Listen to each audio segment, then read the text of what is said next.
Hi everybody, this is DearMamaSal, and as you know, I'm here helping you cope with love, life and other problems. And today we're going to talk a little bit about how to overcome fear, particularly the fear of speaking.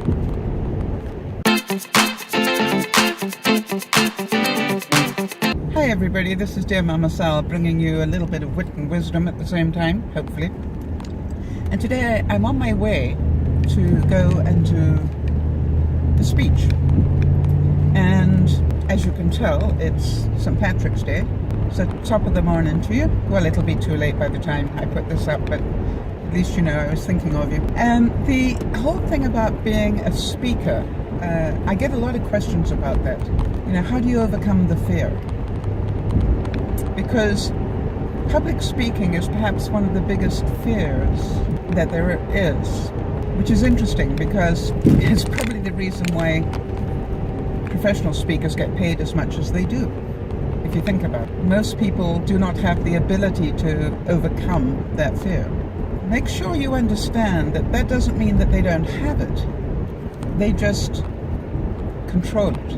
And I always say it's not that they don't have butterflies, they just have taught the butterflies to fly in formation. Which would be my experience. I actually must admit that when I go to do a speech, I always go through the same fears. You know, what if they don't like me? What if I don't do a good enough job? What if? You know, the what if monster is bound to go through my head.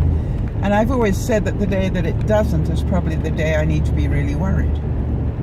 Because then I will be arrogant and not care about the speech I'm about to give. The difficulty with me is that I'm inclined to be what is perceived to be an off-the-cuff speaker. In other words, I don't go with notes. I speak on the fly. Well, if I do it right, that's what it looks like. But quite honestly, there's a lot more to it than that. And I say that because people have said to me, gosh, you know, I wish I could do what you do, you know, and stand up there and speak without any notes. And I go, yep. Well, when you've got as much experience as I have, maybe you'll be able to. Otherwise known as, if you've messed it up as many times as I have, maybe you'll be able to.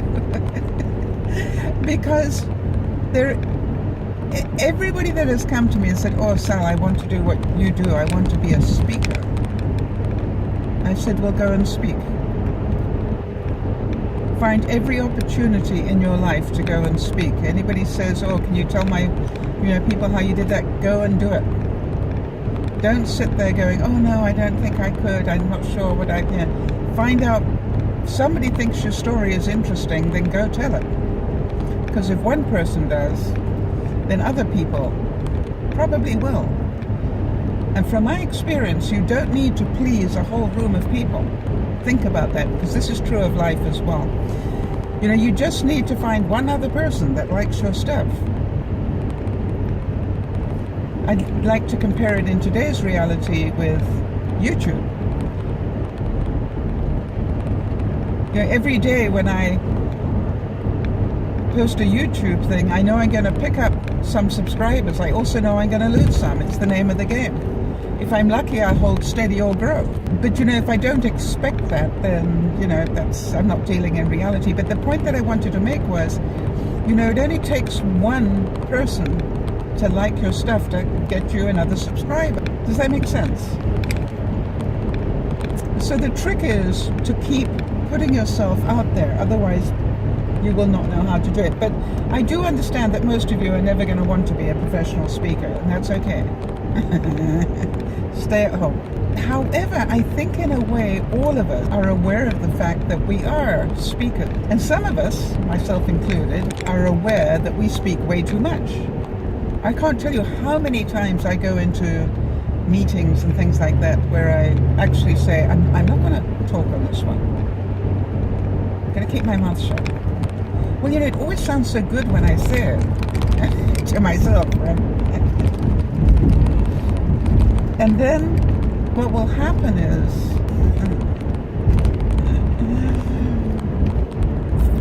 in the middle of the meeting, I'll get this brilliant idea. And I know it's brilliant. And I know they need it. And off I go.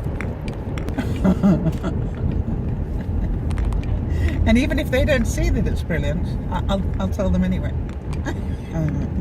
You see, it is who I am. Now, it's really funny because I can't tell you how many times people have invited me onto committees and things, and I always start by saying, you don't want me on your committee. Oh yeah, we do. I said, no, believe me, you don't want me on your committee. I warn people of that.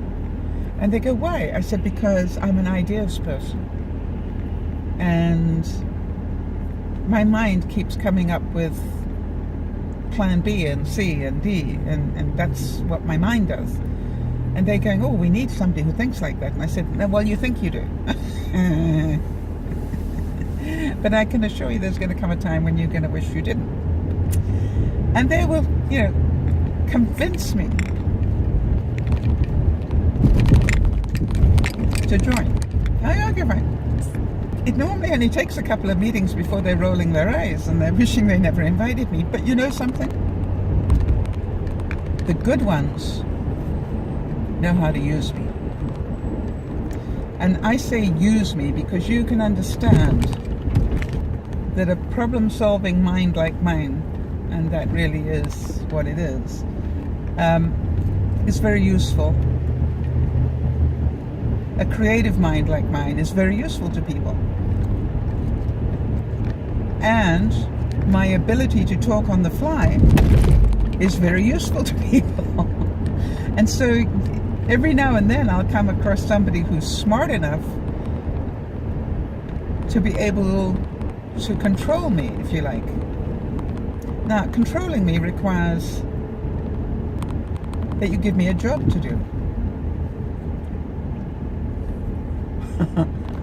Because I'm one of those people where if I say I'm going to do something, I will. So if in my mind I've got a job to do, it keeps my mind occupied.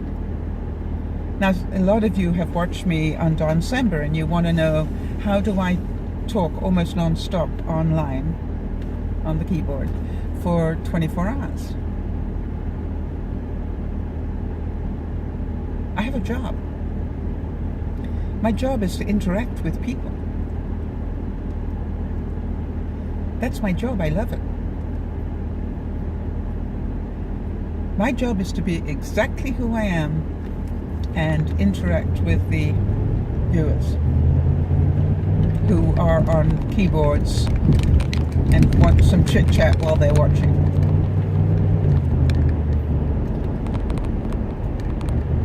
And I have to tell you something, that is a very exciting job for me. And it keeps me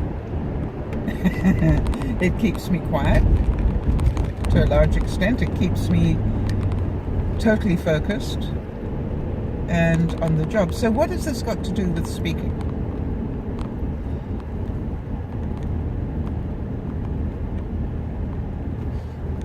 What I would like to say is that most people shoot themselves in the foot before they ever start.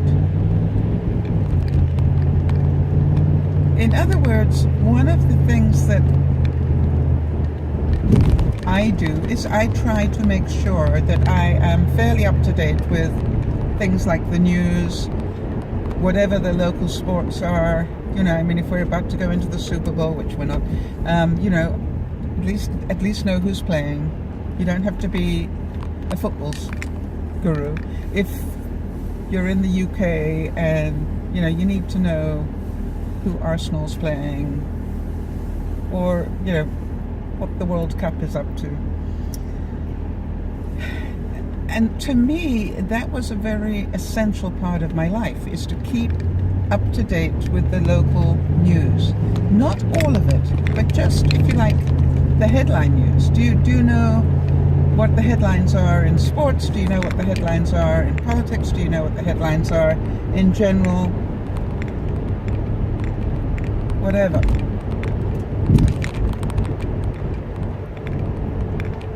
Now, for example, I saw something today that really made my eyes roll, and it had to do with New Zealand,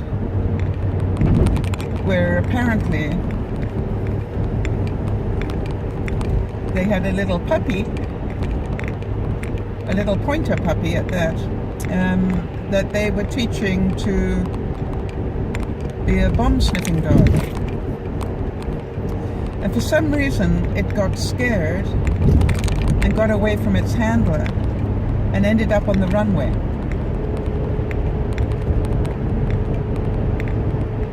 And I'm pretty sure that some of you can see that picture.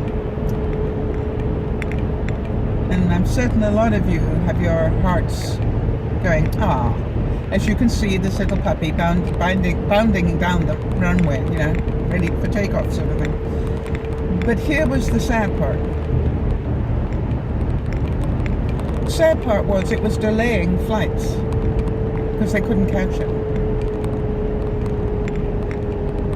So some bozo, in their wisdom, told the police to go and shoot it.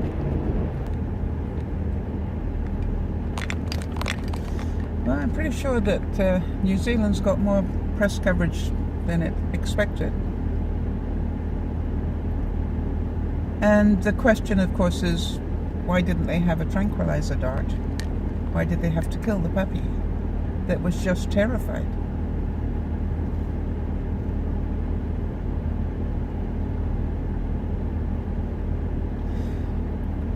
So you understand that that's a story from the local news, but I could spin that story into all sorts of different topics if I wanted to, and it would be current. And it also is something that I'm pretty sure people will be talking about. So whether I am speaking on a stage or speaking